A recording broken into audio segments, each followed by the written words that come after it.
there is a massive fight I want to talk about that maybe didn't live up to expectations.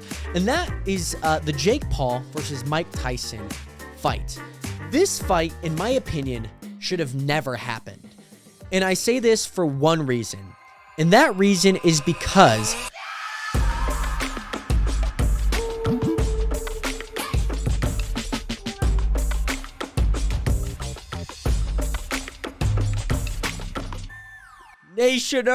Nationers, welcome back to another episode of The Realest Podcast, episode 67. Banner is right behind me, by the way. Nationers, welcome back. I want to say one quick thing. I brought the arm back. I brought like the thing from the side, I don't know. I feel like there's some parts where I'm like, oh, it's nice that I have both hands. Especially when I'm like holding it, right? Like I'm going to use my water bottle. Like imagine I'm holding, I want to use both hands. I can't use both hands, and I can't really set it down. This is like, not that it's like a podcaster feel. I feel like it reminds me of when I stream, like when I have like a scissor arm. If this were like obviously a long rectangle desk, that would kind of be something that I would do, but it's not. It's a round table. And you know what they say about round tables is that technically there's no head of the table. So everyone has equal responsibility, power. I guess maybe that's why they started using it back in the day. Obviously, when you have like a rectangular long table, usually you have both ends, the head of the table. That's hence the term. But Nationers, today, we are going to be discussing a handful of things. I want to talk about the Jake Paul versus Mike Tyson fight. I also want to talk about this pretty interesting story that I heard about a missing kayaker, which the whole story as a whole is pretty mind-boggling. There's a lot of twists and turns, and most importantly, there's a lot of new findings in this case. But Nationers, I hope you guys are doing well. Thank you guys again so much for tuning in to another episode of The Realest Podcast. I hope you guys are having a great week and had a great week. And hopefully after this podcast, you have an even better week than the week that you had prior to watching and listening to this podcast. Shout out to all of the audio listeners. Thank you guys again so much for watching on YouTube. Make sure to leave a like if you guys enjoy. Subscribe to the channel. Been trying to post every single week, and it's been going quite well. This is our second week in a row. We posted like one last month, last week, and then this week, and have been posting a lot of short form content throughout that period of time, and just want to continue to post things on this podcast channel, this account. I enjoy talking, I enjoy yapping, and I feel like this is kind of my platform to do that. I am going to be in talks with some people for podcast appearances and guests, people in Spokane, people maybe even on call as well. Want to still try and set that up. I feel like that would be a great thing to do, especially for the podcast. And another thing, Nationers, just thank you guys again so much for getting us to 400 subscribers on the channel. Over this last week, especially with the short form, we reached 410, which is super cool. So we're on the road to 5,000 or 500, not 5,000. Last week, I said we hit 4,000 subscribers. We have not reached that number. But most importantly, just thank you guys again so much for your support on this channel, this podcast, and everything that we and I do for the content. Regardless, Nationers, some things. Oh, I didn't click the thing on my Notion. One thing that I want on my Christmas list is I want like a phone holder, just like to like hold my phone, especially for the podcast, because like I could put it here. You guys could see the, water bottle and then my phone on it. But I wish I had something that was just like a laptop, like how laptops have like a little raised section. I feel like that would be kind of nice. But nonetheless, speaking of videos, I've been working on a few videos as of right now. I was thinking about posting this on the main channel, and then I realized probably not. I'm going to post it on the second channel. It's like a game show video. It's not like necessarily like me hosting a game show, but it's me playing like a video game of a game show and trying to like beat it. And there's a lot of things that I'm sure a lot of creators have experienced. One of which is not recording your gameplay, not recording your screen, right? That's typically one of them. And that just so happens to be one of the things that I ran into, one of the obstacles I ran into when I was editing. I found, I did 6 sessions of this game, and I found recording 1 session, recording 2 session, And then I had 3, 4, 5, 6. And throughout that, I had like my main camera because I had to set this up through my Elgato like camera card capture, my Cam Link. And I set it up through there because it's a video capture device. So I set it up through there and I would record, and then I would film and record myself from the camera itself. Normally I would plug in like a micro HDMI into the camera that would go through the Cam Link, and then that would pop up on OBS as a video capture. Now, the difference that I did is, again, I plugged in the device because it was on a console into the Cam Link, recorded on there. So I have all the footage from my camera because like I can see that that's recording. Whereas I did not record session 3 and session 4 gameplay, and it kind of sucks because some big moments happened to it. But I felt like as a creator, like I believe that everything kind of happens for a reason, and you know, I'm gonna make decisions, and my decisions kind of equate to a result. And whether I wanted to post that on my main channel or wanted to post it on my second channel, there's a lot of things that kind of dictate that. Is it a good enough video? Does it feel like it has like, okay, this is sequential, I can watch this video and then there's going to be others after it? For this series, there is, and that like kind of met a benchmark for me, kind of met like a philosophy. And it sucks because I was really excited about the video, and I kind of was like, man, like this could be like a main channel video. And then just so happens I didn't record 2 of the sessions, both being about an hour and a half long, maybe a little bit shorter than that.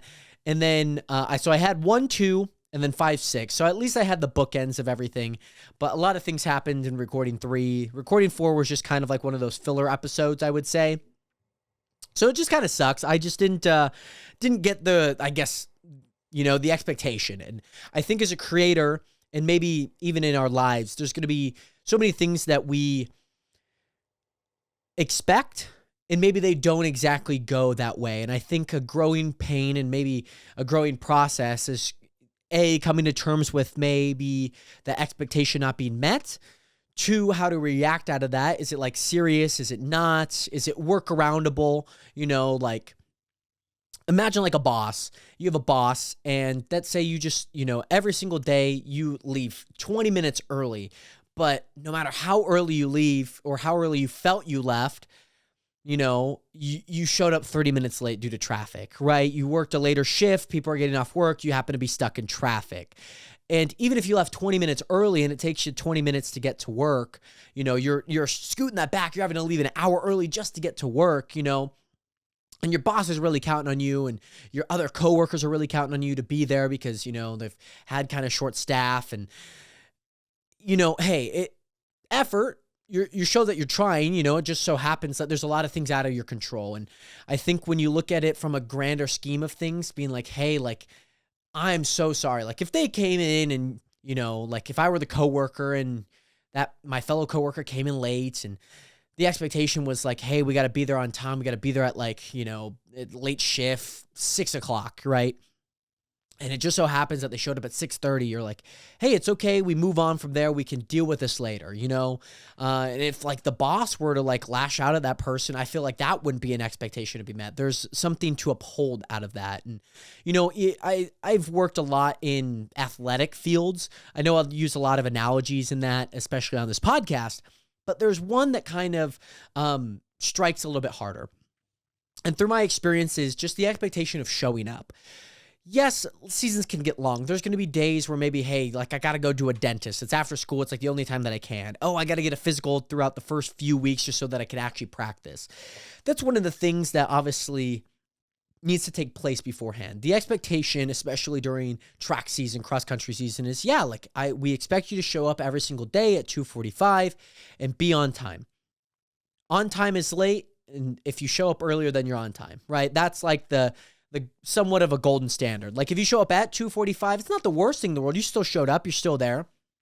But obviously showing up a little bit earlier, if you can, great. Like there's no harm, no foul to that. You know, you show up late, then there's like, okay, like, hey, like, why were you late? You know, oh, I was talking to a few friends, you know, and nobody's going to give you a straight up answer because you're getting a little bit pressed, you know, and obviously as for yourself, you have to have that sort of discipline. One of the things that I do, especially, or did as an athlete, did as a coach, and kind of like work into some of my content is I kind of have to have a little bit of like a checklist.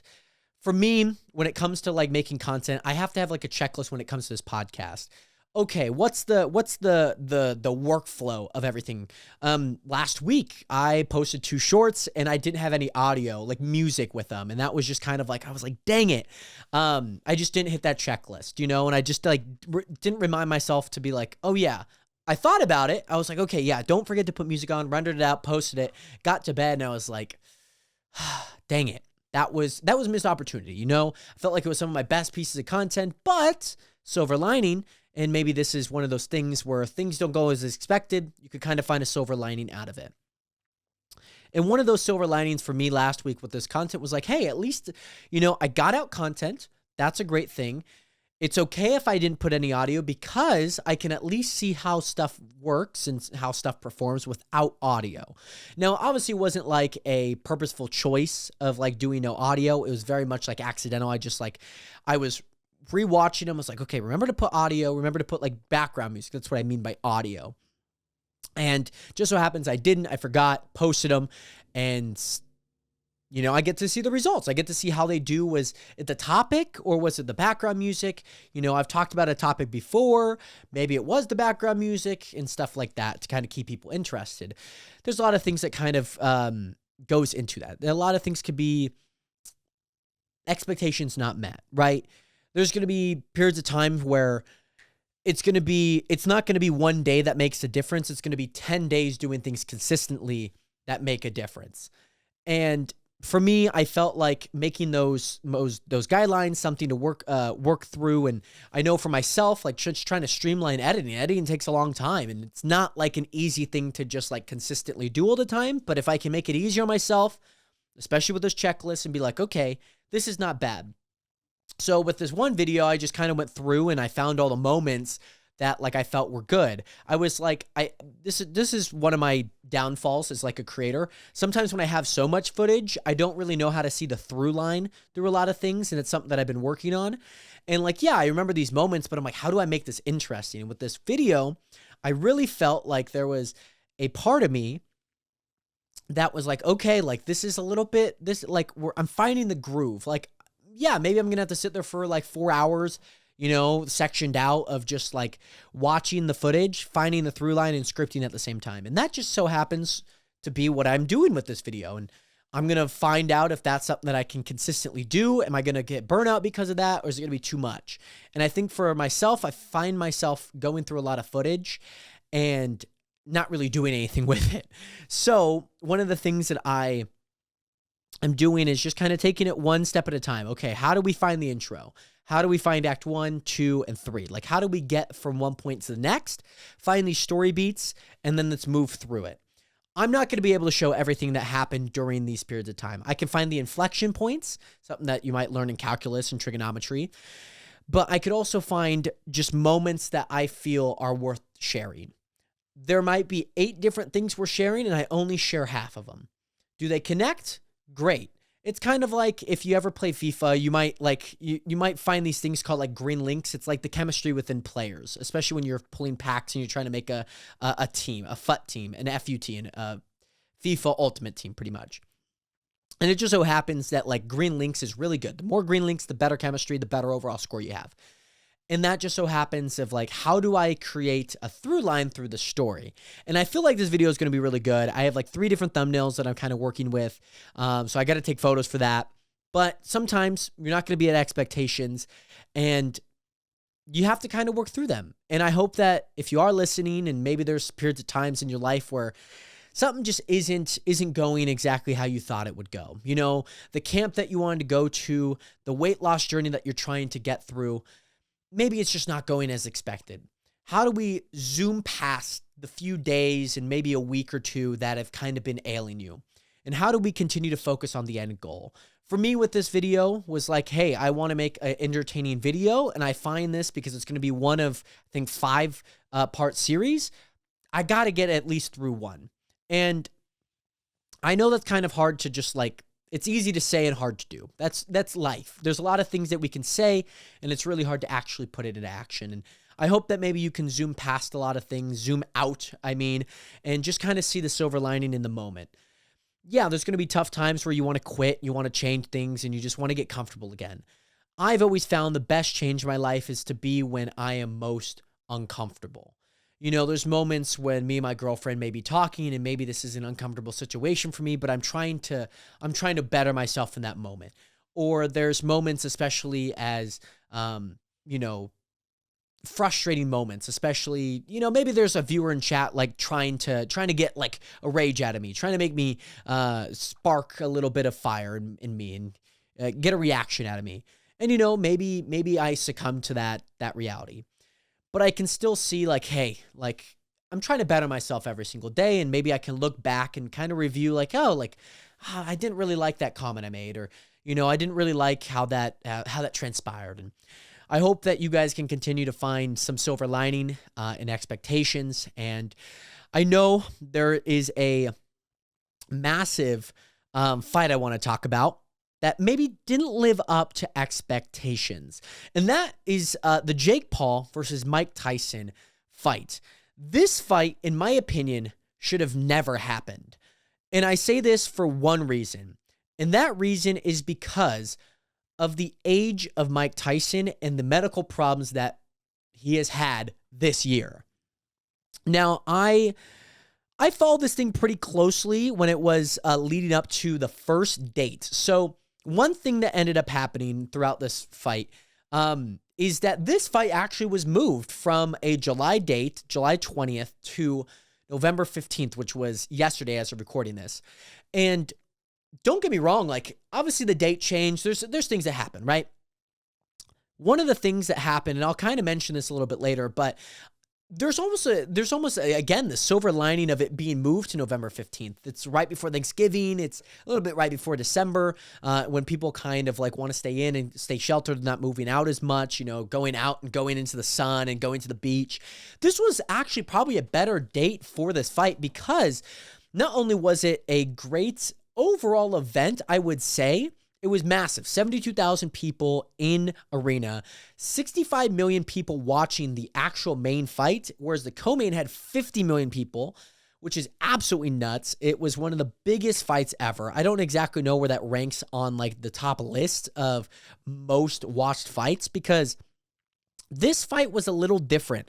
This fight was streaming on Netflix, which if you've ever followed any sports, you followed like even Jake Paul or any big major celebrity fighter, most fights, especially in the promotion, are pay-per-view, meaning that you're going to have to pay like $60, $70, maybe even $20. Like some fights are $20. You get a really good card and, it kind of makes up for the difference because usually with the lower price, more people will end up buying. And with a higher price, less people will end up buying because they don't really see the worth in it. Most people will find like an alternative to watch.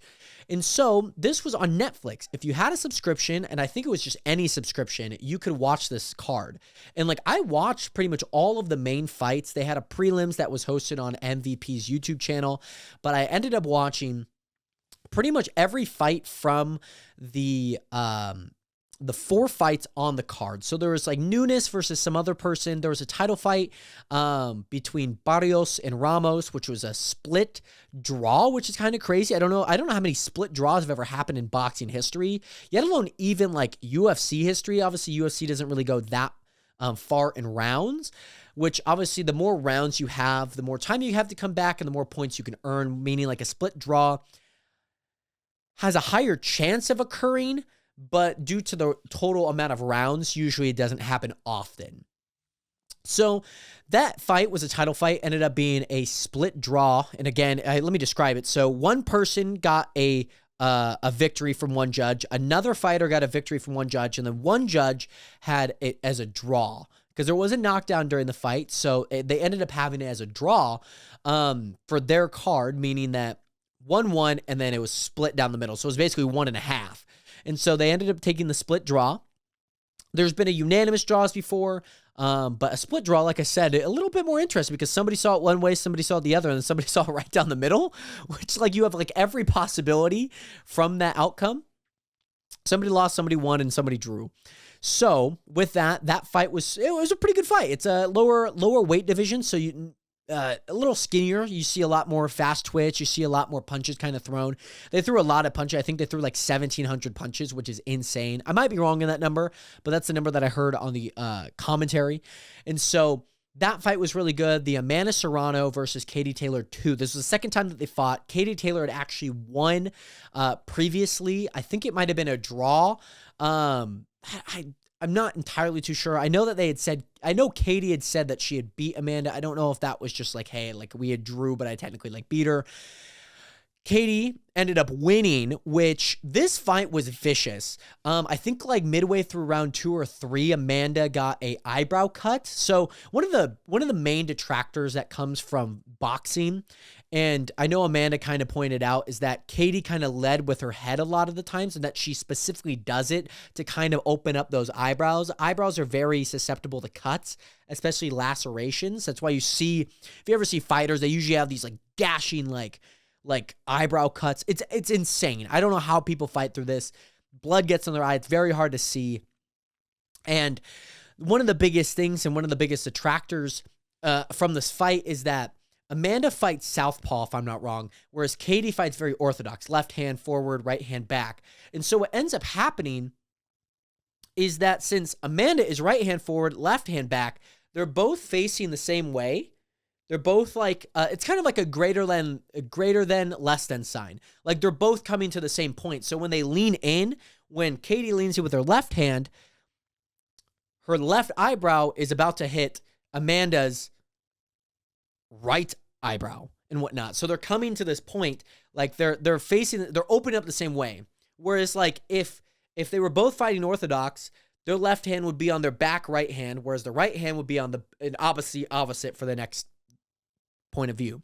So they would both miss each other. It'd be more like an equal sign.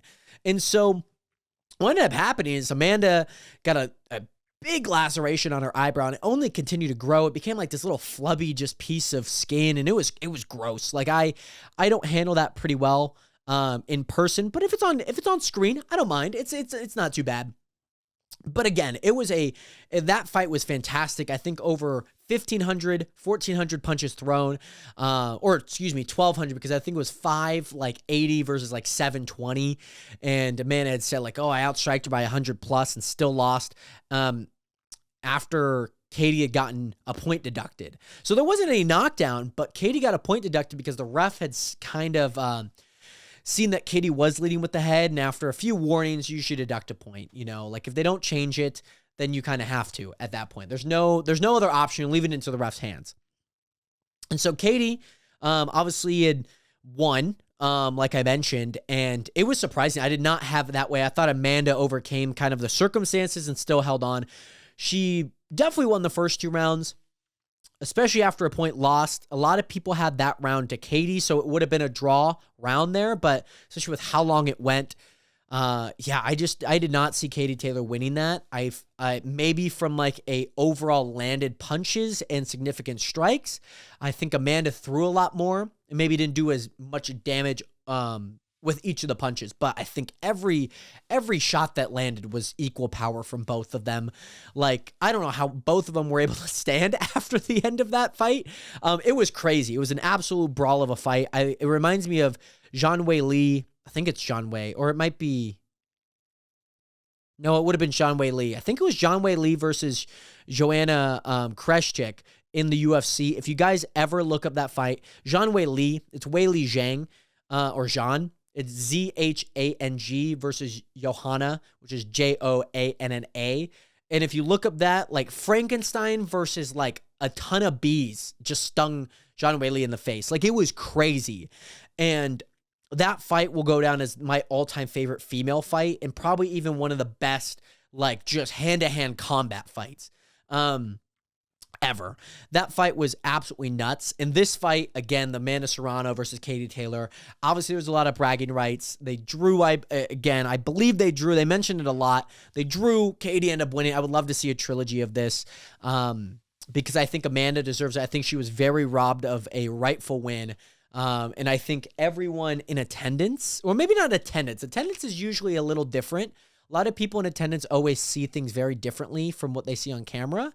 But at least on camera, watching on Netflix from broadcast, Katie did not win that fight. Amanda Serrano should have won that fight from I would say 2 rounds, especially with the point deduction. That would have been really hard to come back from if it were any less of rounds. But I think they went 10 rounds. So you could still come back from the point deduction.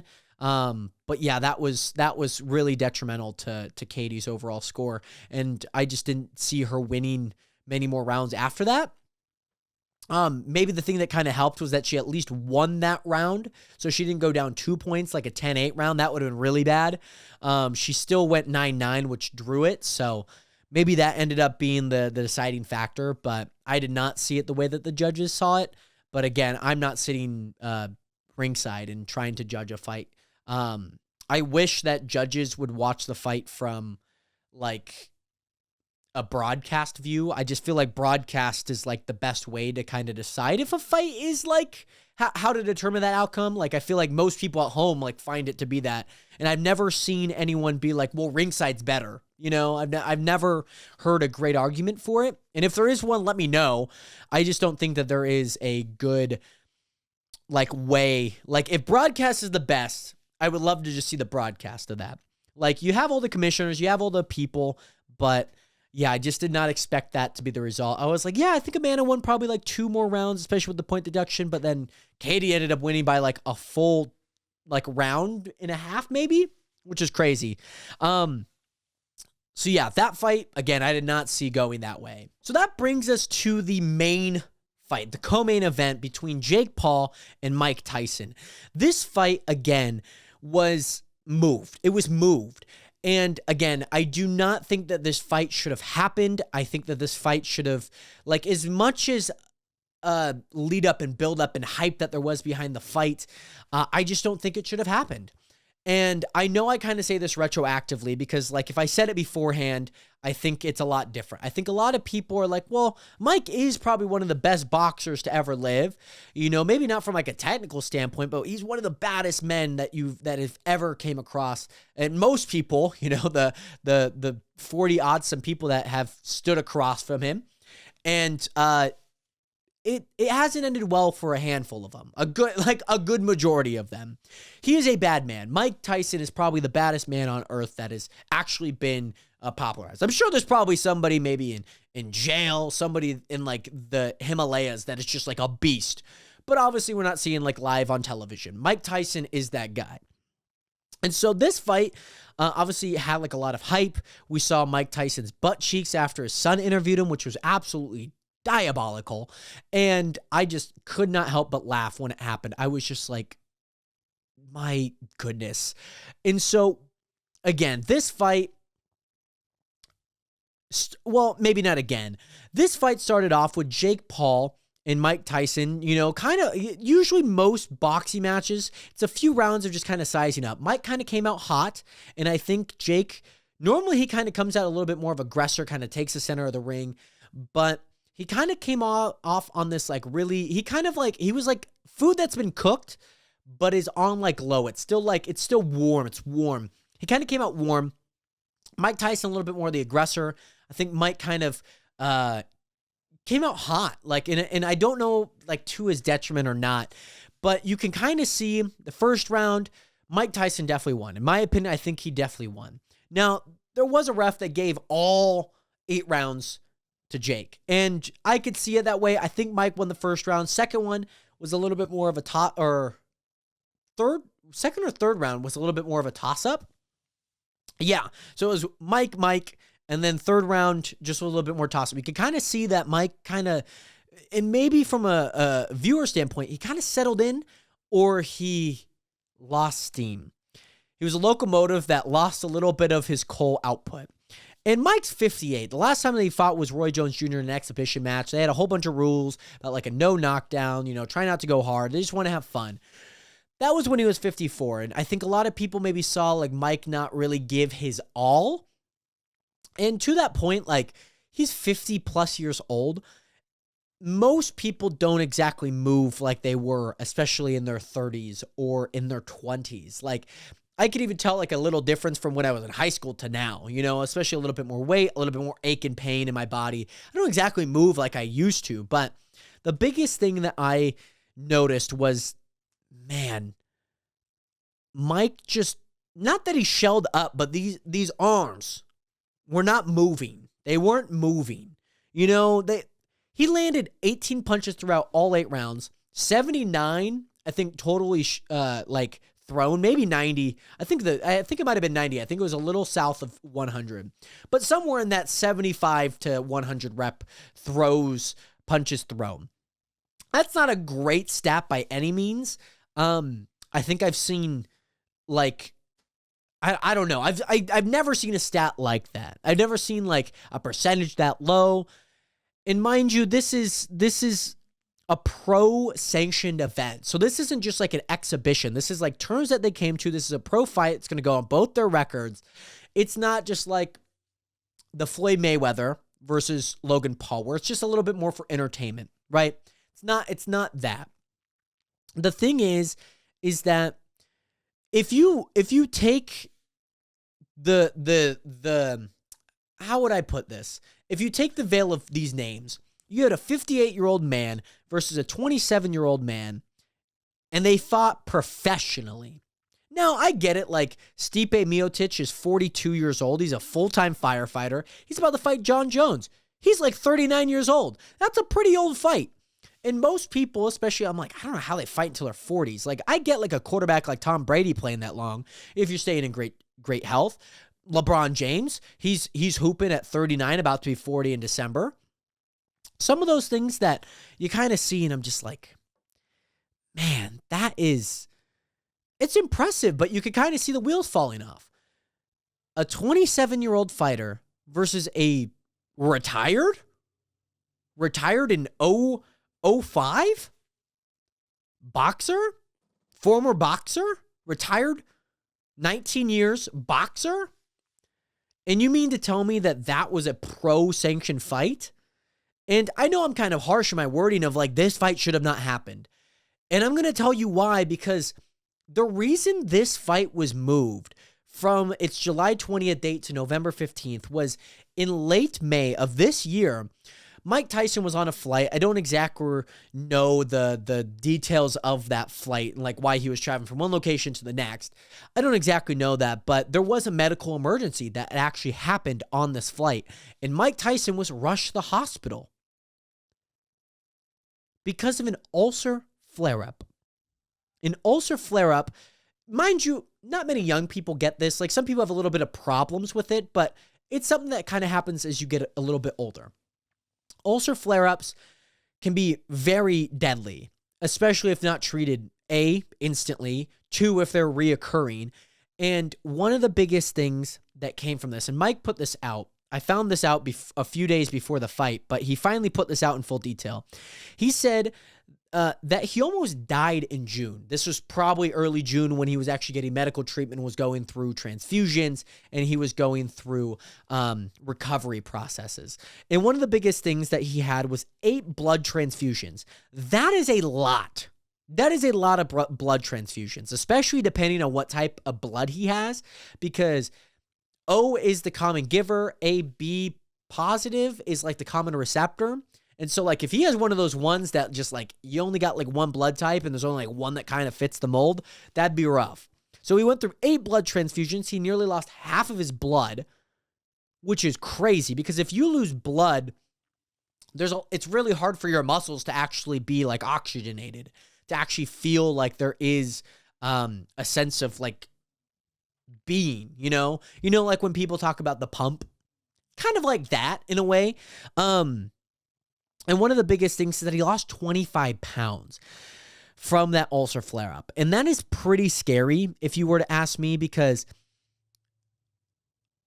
8 blood transfusions is crazy. I've had my blood drawn and I felt queasy, but to like transfuse it, do all the treatment on it, you're losing half your total blood and losing 25 pounds and actually getting enough strength over the course of the next few months and actually train. Obviously, you wouldn't have made that July 20th. That was not happening. But to do that, nearly be on the verge of death and still fight and actually like do okay for somebody that's gone through that, I have to commend that. And I have to respect that. And again, this fight got moved. It obviously got moved back the 4 months, nearly 4 months of difference. It's a good recovery time. You get to take the remainder of time from the flare-up to the dates, and then hopefully by then, maybe you give it a month and a half, and you could start training again because, that would have been 8 weeks out with a few taper weeks. But yeah, that's crazy. And so we look at it from the lens of Jake Paul beat Mike Tyson, and I walked into this being like, this is a lose-lose situation. Prior to the fight even being moved, the ulcer flare-up, this is a lose-lose situation for Jake. One of which, I just want to break down some of the situations that I see as a lose-lose. The only win that I see out of it is only personal gain. Obviously, the money, that's not a win or lose situation. That's usually a win anyway, other than like the losing of taxes. But the only win is that you get to say that you fought Mike Tyson. You actually beat Mike Tyson, pro sanctioned, and there's not many people. I think there's 7, maybe 8 people, him being the 8th people on this planet that could say that. That's not a lot of people. That's a very short list for most professional boxers, especially Mike Tyson. And so you could at least say that's like the only win that I could really see out of this. Because every single time that I see a post about the Jake fight and Mike Tyson fight, it's just about Jake Paul being like, oh, I think he's going to fight Jimmy Carter, who's like 100 years old now. Oh, Joe Biden's up next. Oh, gosh, watch out. Betty White coming from the grave. People realized that Mike Tyson was too old and that his age showed. He's a 58-year-old man that just went through 8 blood transfusions from an ulcer flare 5-6 months prior to this fight. That's a half a year to kind of recover and also still train. And so my situations for Jake go as such. A, this fight shouldn't have happened at all. It's a lose-lose situation for Jake by taking this fight. I agree that this fight, and I proudly say that this fight shouldn't have happened at all. 2, lose-lose is that Mike knocks him out and shows that Jake isn't really that good. Or Jake knocks out a 50-year-old Mike Tyson and shows that, it was kind of easy. I think most people probably could have done that with a little bit of training. I think like somebody who's like a professional arm wrestler probably could have done that, And so either Mike knocks out Jake or Jake knocks out Mike Tyson. It's still a lose-lose either way, no matter how the outcome. And so let's say nobody knocks each other out, like in this fight. Nobody got knocked out. Nobody got knocked down.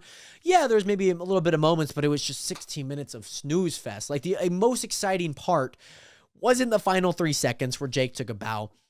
It was the lead up. It was the entire lead up, the fight beforehand, the entire press conferences beforehand. It was crazy. It was a ton of fun. Yeah, I mean, that's how you bring eyeballs to the sport. A slap at weigh-ins, all the press conferences where Jake's getting pressed because Mike doesn't want to answer a single question.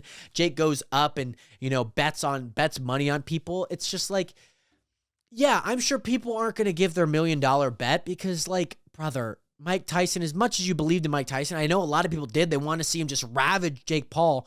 But when that didn't happen, it's tough. And it shows because for the decisions and the situations that come without a knockdown or a knockout, and it go all 8 rounds, this fight, the best way that Jake gets out of this, other than, saying he fought Mike Tyson and beating him, is that the best path is that he goes the distance and it was competitive. Understandable. Mike Tyson is like, oh, I still got it. Jake Paul's just not good enough to kind of get over the hump, and it goes the distance. No matter what, if it went either way, it's happened before. We've seen it all the time. We've seen it with the Anderson Silva fight. Anderson Silva, if he just hit the first round, if he actually did anything, he would have won that fight. Simple as that. Simple as that. And yes, slips get recorded as knockdowns a lot of the time. 7 out of the 10 times. Anderson Silva slipped. If they noticed it was a slip and it wasn't a knockdown, then Anderson Silva would have won. And we probably wouldn't be talking Jake in the same light. Anderson Silva very much could have beat Jake. Very much could have beat Jake. And so, very competitive fight, and it goes the distance. Jake wins, Mike wins, no matter what. That's probably the best path, at least getting into the ring. The worst case scenario is that Jake and Mike go the distance and it wasn't competitive. which it was not competitive. It was like at least 30 seconds out of the total fight that were competitive. 15 and a half minutes were just, oh, okay. And so Jake ended up saying in the post-fight press conference that he kind of noticed that Mike maybe, is showing his age a little bit and he let off the gas. And I understand that Jake is a little bit of a narrative controller. He's very good at that. And I have to respect him for like being able to control the narrative. He kind of goes and floats the boat. And I've seen a lot of comments, just showing nice things about like Mike Tyson and, doing all this PR. That's what you have to do because it wasn't competitive. You didn't knock him out and you didn't want to beat up a 58-year-old man, yet alone like Jimmy Carter or like Whoopi Goldberg, like somebody in their age, Sylvester Stallone, But Jake admits that he kind of let off the gas, that because, Mike, you can kind of tell that Mike is a little bit older. You just take a few rounds, you're probably going to win anyways. You kind of have to do enough to win the round. I understand. But what that shows is that this fight should have never happened. And I know like it's tough. It was a big spectacle, one of the biggest fights of all time. But this fight should have not happened. Anyone could look good for 3 seconds. Anyone. And I told one of my athletes this before. That I don't care about how your first 5 reps look. I care about how your last 5 reps look. And yeah, Mike Tyson's an animal. We've seen the footage in when somebody's wearing the big, I think like gorilla padding, so they don't get freaking beat up. And he looks good for a handful of seconds. It's it's blitzing. It's just like this blitz of an attack and a barrage. And I think everyone hoped that that would be kind of what this entire fight looked like. For many, that was the expectation, that he would just come out ravaging just like a caged animal. And just, especially after Jake stepped on his foot. He snapped and slapped him in the face. But what happens when that expectation isn't met? And that we all spent 65 million hours of our time collectively to watch the fight. What does that mean when the expectation isn't really met? And it really sucks because I wanted like at least somewhat of a competitive fight. But I think even looking back at it now, especially once motor skills are degrading, obviously coming back from a near-death experience. Yeah, I mean, Mike Tyson won by all regards out of respect to the community, respect to himself. And he even said it in his post-fight press conference in the ring that he's like, I made myself proud. I made my kids proud, and that's what really matters. He doesn't care what outsiders think. He is still the baddest man on this planet as long as he is living, right? And so it's the expectations weren't really met with this fight, and I know a lot of people, especially with the buffering issue, oh my goodness. I didn't have any buffering issue, luckily. Like, we're watching upstairs and downstairs. We had no buffering issue. Maybe a little bit, like in earlier fights when I wasn't like necessarily caring, and it just like turned back on, but it wasn't like a consistently annoying thing. But a lot of people even mentioned that, the fight not being good. And it's not a great look because this is one of the few live sporting events that Netflix is hosting for this year. So obviously Netflix is known for their just streaming movies, TV shows, series, of course, documentaries, type of content. But the Jake Paul Mike Tyson fight was actually one of the first few that they have slated. First a few of this year. So they just had this fight. This was the first on Netflix from pay-per-view to subscription. You get it for free with subscription. And the hardest part is that after everything is devolved, the fight doesn't necessarily mean that doesn't go against Netflix. Netflix still hosted a really great event. But what comes with that is that it also was buffering, and most people probably couldn't even see parts of the fight. And so that's just one of 3 that I know of. During Christmas, on Christmas Day, Netflix is hosting 2, not 1, but 2 NFL football games. They're hosting the Chiefs versus the Steelers and the Ravens versus the Texans. And if this buffering issue doesn't stop, it could be bad news for Netflix, and it could give a really bad rap for, hey, we want to host like a game on a streaming platform. Now, Amazon obviously has Prime. There's even, Peacock technically has it on cable, as also it does on their own streaming platform. But what about if we see, like, YouTube? YouTube even has it. But Netflix, it's new. A lot of people have Netflix. I think it's a super unique way. And yeah, I think football games and like stuff like that is a little different because it's not pay-per-view. It's about just being able to watch it. Like cable, like you're not paying for every single channel. You pay for a list of channels, whereas like a fight is pay-per-view. Usually you're paying a handful of money, paying 10s, 20s, 30s, 40s, 50s, even 70s. But again, Netflix needs to get a hold of that because a lot of people are going to be tuning on Christmas. A lot of people are going to be opening up presents and they're going to be wanting to watch a football game. It's usually some of the biggest games of the year. And if they can't get this right, Netflix is going to have a really bad rap under their hands. The buffering issue, yeah, I get it. Not everything is going to go 100%. Like, there's going to be a few people buffering. It just happens with internet, location, things like that. People want strong connection. And it's only getting stronger, so, like, at least that issue is kind of being mitigated with 5G, from 4G, 5G, 6G, and, like, the towers are getting stronger. That's great. But the issue is that in this current age, in 2024, if we're having buffering, that's an issue. And I know that maybe I say that from, like, a privileged perspective. Mine was fine. I know for millions of people it was not.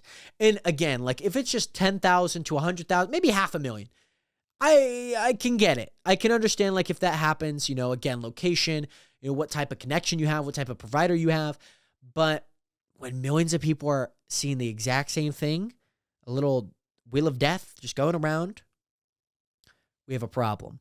And the thing is that usually the quality will go down so it could still update in real time.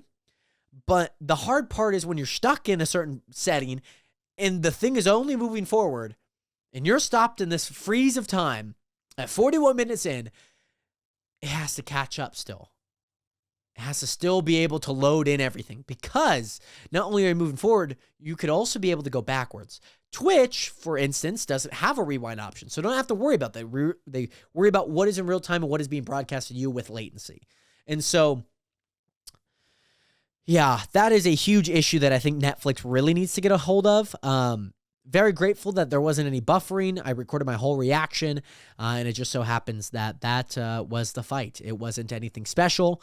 I was a little upset maybe that it was what it was, but I think even in hindsight that this fight shouldn't have happened. I think Mike's motor skills aren't necessarily there. He obviously has the little tick of biting his glove. I mean, he's got a biting fixation, which I don't blame him. He's bit a guy's ears off, which pretty crazy if you ask me. But yeah, it just so happens that you put a 58-year-old man, regardless of how good he was back in his heyday, he's probably not going to live up to where he once was. You see this in track. Obviously, there's not really anything physical about track other than just like the pure exertion from yourself, but you're not punching each other. You see that long jump, you see that in basketball. Like, yeah, there's probably 50-year-old people that probably can't really shake and bake like they used to. They're probably still just as good at scoring, but they have to adapt a little bit, right? Baseball players are pretty good, even when they're really old, like, 45, 46. You've seen some people not pitching maybe as hot as you used to if you did used to pitch, but that is the life of sports. And I don't know how Texas sanctioned this. I know that their leniency with sports regulation and sanctioning is very lenient.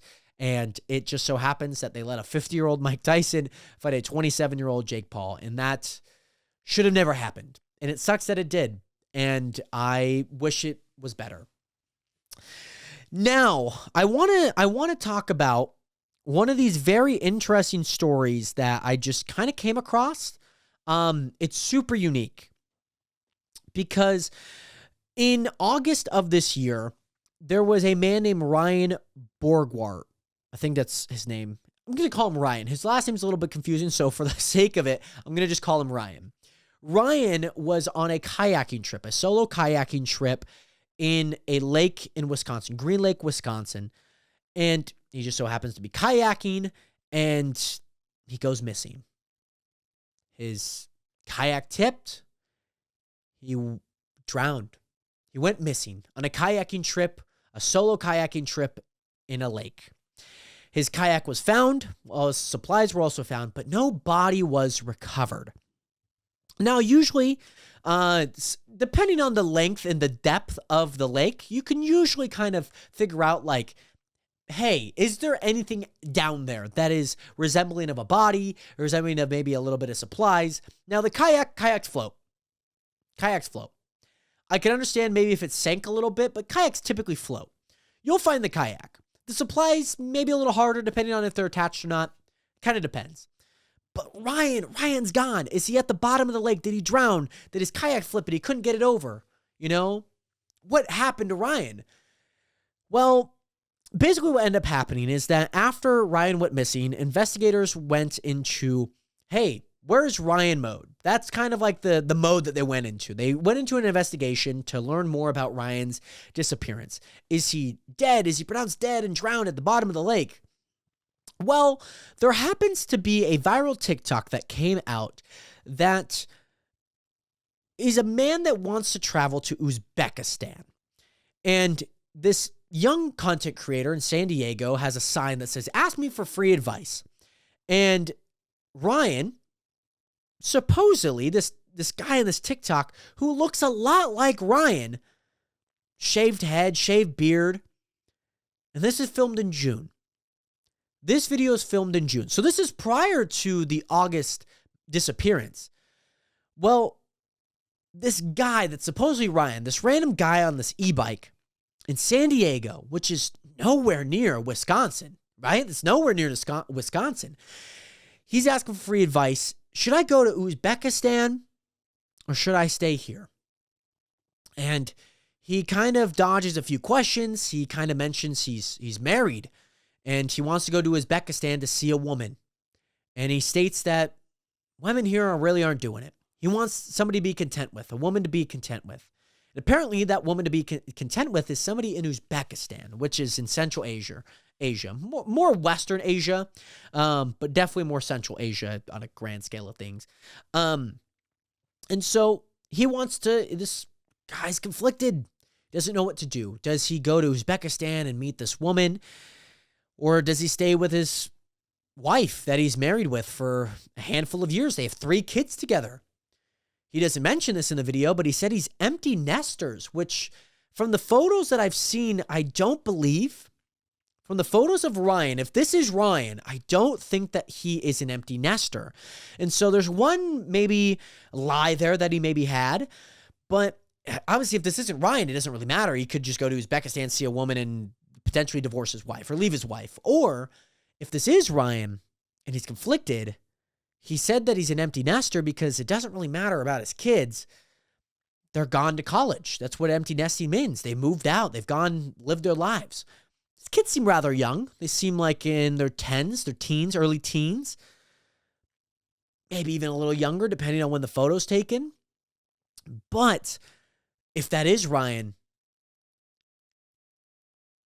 wow.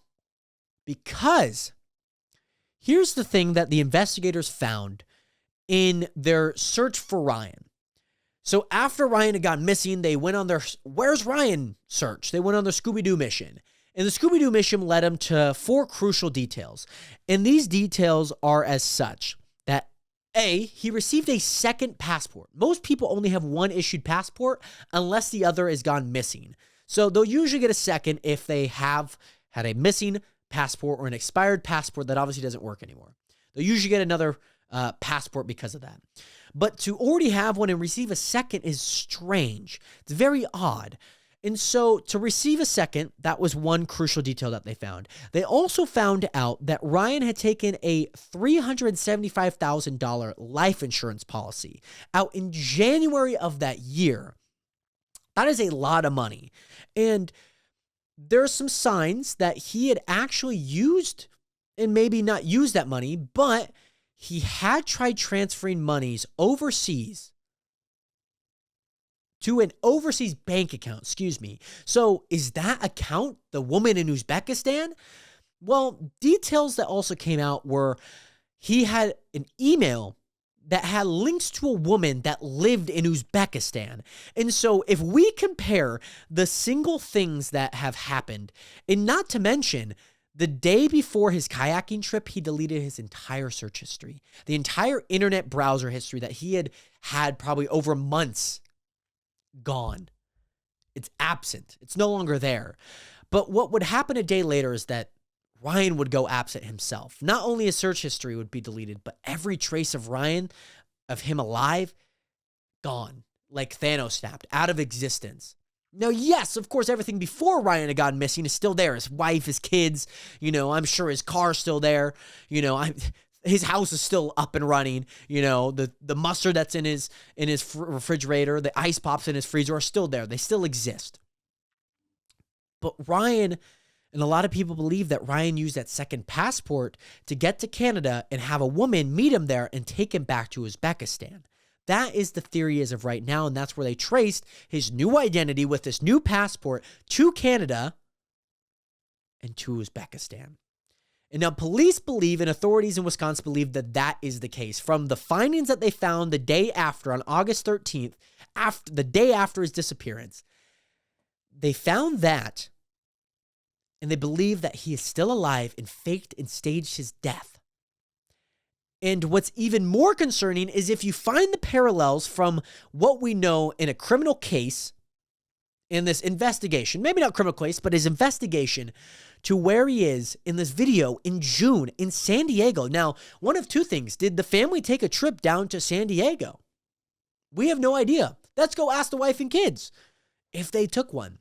Now, it's concerning because there's not many details that you can't find out.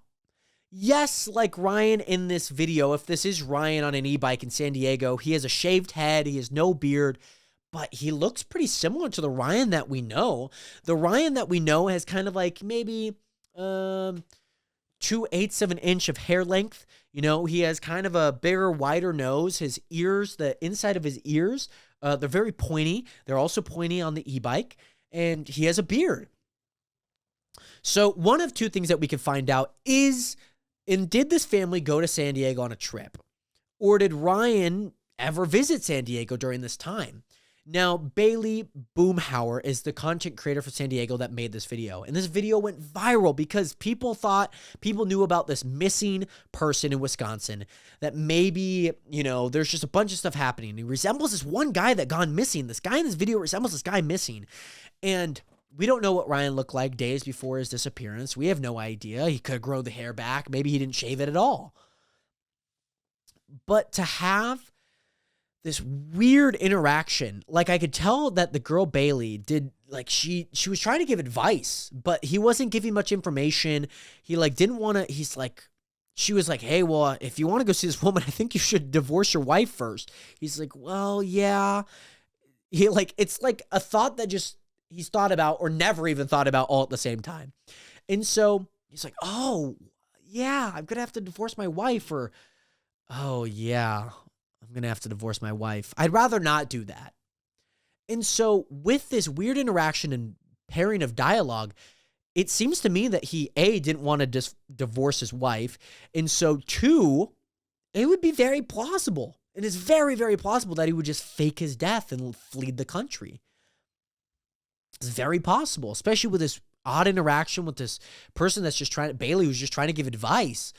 And he's like, yeah, I don't really know. He's seems conflicted, but he knows exactly what he wants to do. And maybe he just needs somebody to tell him to do it, for him to do it. And I think maybe somebody did.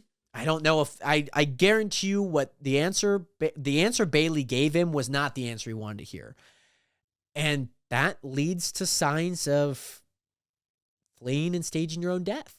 It's mind-boggling. It's bizarre. It doesn't make any sense. And in the days that we live on the internet, it is so weird. I mean, everyone always has Reddit stories. Everyone always has some type of opinion on what had happened. It's fine. It's fair. A lot of people can find out a lot about what's going on in international affairs and what's going on throughout the country beyond just their own stuff, beyond what's happening in their local news, beyond what's happening in their state. People can find out about some guy drowning in Wisconsin that also happens to resemble this guy that's on this viral TikTok. Whoa. And so it's a pretty interesting case to have a bunch of these weird connecting points from what he's done prior to his disappearing and missing case to what he's done on this video. And there's these weird Venn diagram overlaps of life insurance, Uzbekistan, a woman, like people that he didn't want to get out of this relationship, and he like maybe he doesn't really care about his family, and maybe he's just not in a great place, and maybe this Uzbekistanian woman is like, I don't know, maybe she's rich. And he's like, I don't know how to tell my wife, like, yo, I'm leaving you for your $30,000 annual salary to this woman that is like a princess of Uzbekistan. I don't know. I don't know what's going down in Uzbekistan.